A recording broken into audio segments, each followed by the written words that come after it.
Star City is one of the most exciting, unique, and fun-filled amusement theme parks in the Philippines.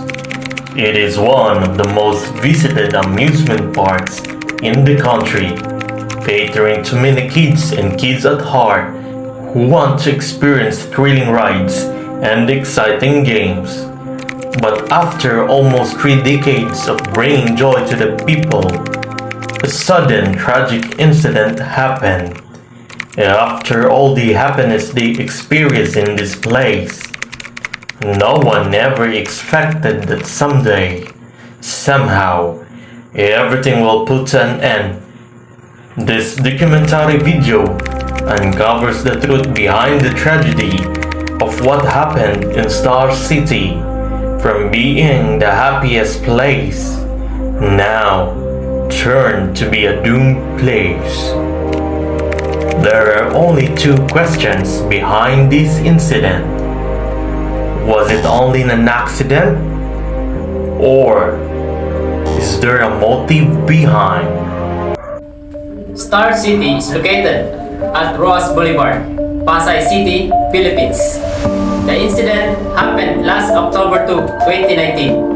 The fire reached alarm level Task Force Bravo, requiring 19 fire trucks to be dispatched in the area. At around 2:25 a.m., it was declared under control. At around 4:30 a.m., the fire was extinguished at around 2 p.m. According to the Bureau of Fire Protection, the fire raged for at least 14 hours, destroying, if not reducing to ashes, some of Star City's beloved indoor tourist rides and attractions, such as the Snow World, damaged 80% of each establishment, prompting the theme park's closure. Pasay City Fire Marshal Superintendent Paul Pili said that the BFP is suspecting arson as the cause of the Star City blaze. They have the full control of the area. Pag arson, it's either ibang tao, kasi may tenant nga, yun, titingnan natin. Pili pointed out the presence of gasoline in one of the rides of the Cotton being brought into the amusement park the day before the incident, which reinforced the suspicion that it was arson.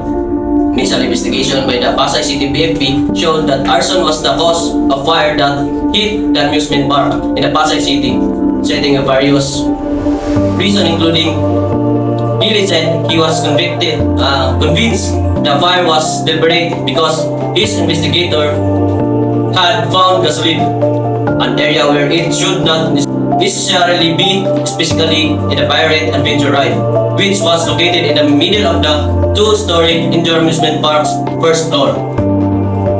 This is what we refer to as prima facie evidence, where there are available factors that could possibly be suspected as the main cause of fire.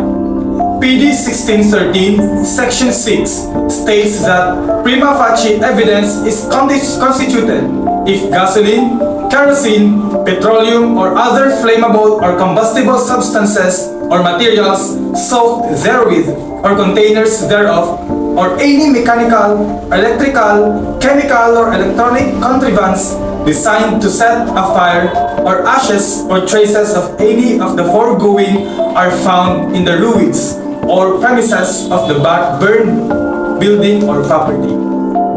The presence of gasoline and cotton is a significant example of a prima facie evidence, and it should be investigated in order to prove that it was arson. Once proven that these evidences are the factors or the origin of fire, the case will be considered as arson. Nasabi natin na arson na ito kasi there is a presence of combustible material. Yung gasolina, literally, andun siya na hindi siya dapat andun. May nakitang gasolina sa tubig nito. Yung gasolina nandun sa bangka-bangka, inaalon lang siya. Wala siyang makina. Nakitaan natin ng gasolina. Sabihin, hindi siya dapat andoon. Base sa mga sample na nakuha, arson ang nakikita ng City Fire Marshal na dahilan ng pagkasunog ng halos buong compound ng Star City. However, after a month-long investigation conducted by an interagency anti-arson task force, it was officially announced that arson isn't the reason behind the fire that caused the destruction of Star City in Pasay. According to reports, the BFP said the fire was merely caused by electrical problem. The BFP spokesperson, Augustus, reported the fire incident was due to a light ballast that overheated.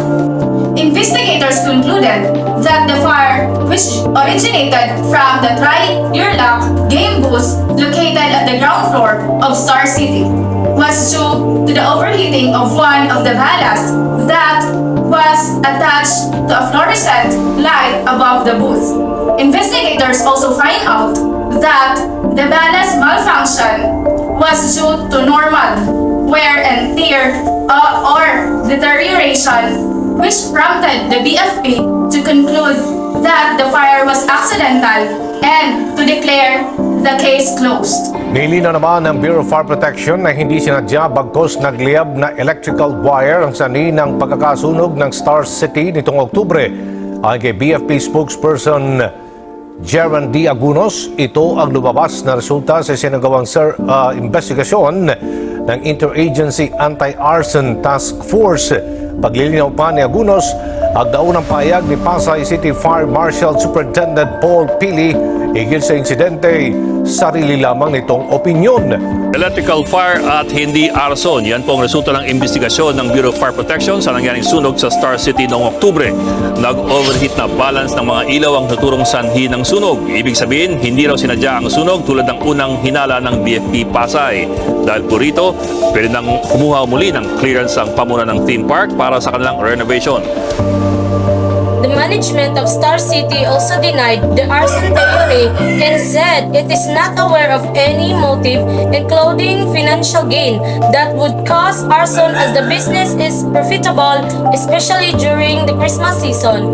Rudolph Steve Jurelbal, Vice President for Legal Affairs of the Elizalde Group of companies that owns Star City, extinguished arson rumors, saying that they are even surprised that this angle emerged. In his statement, he said that we have no reason to believe why arson would take place because we don't know any group of person who would have motive to do so. The BFP released a fire clearance certificate stating that the incident was not caused by arson. According to the statement from Star Sparks Corporation, the company that managed the theme park. Overheating ballast often exhibit symptoms. They may cause the bulb to flicker, shine, dim, or not work at all. Sometimes, smoke stain can be seen around the fixture. A line exhibiting such symptoms should be considered suspect and examined. A further test would be to check for heat from the ballast, usually run at about 140 degrees Fahrenheit. Ballast contain a transformer and small capacitor, and some ballast both are embedded and pitch, which hold them in a place, lower their operating temperature, and reduces hum. This pitch, when heated, gives off an electrical odor. If the heating continues, the pitch can liquefy and drip from the line fixture. If heating has progressed to a high enough temperature, the leaking pitch can ignite and drip fire down onto the floor and item store below. So based on the report with regards to the incident, we found out that the Star City somehow violated some of the provision under the revised implementing rules and regulation of the RA 9514. As mentioned earlier, there was a presence of gasoline in the area, even though it was not proven as the origin of fire, but it could be one of the factors that helped the fire spread rapidly. Section 12.0.0.4 states that failure to provide safety measure of the manufacturer, storage, handling, display, and or as of the following hazardous materials required in Section 7, Paragraph B of the Republic Act Number 9514, particularly in the flammable and combustible liquids or gases of any classification shall be penalized of a fine 2,843 pesos and 20 centavos per liter of or less, but not exceeding 50,000 pesos. Accordingly, it is also stated in revised IIR that the use of jumpers or tampering with electrical wiring or overloading the electrical system beyond its designed capacity or such other practices that will tend to undermine the fire safety features of the electrical system shall be penalized with a fine not less than 37,500 but not exceeding 50,000. Accordingly, any issues that causes excess voltage to run through the fluorescent bulb blast leads to overheating. The incorrect wiring during the construction of the fixtures or installation is one of the most common causes of this problem. It was suspected that there was an overload blast attached to the fluorescent light which resulted to overheating. Therefore, the said establishment has violated these provisions.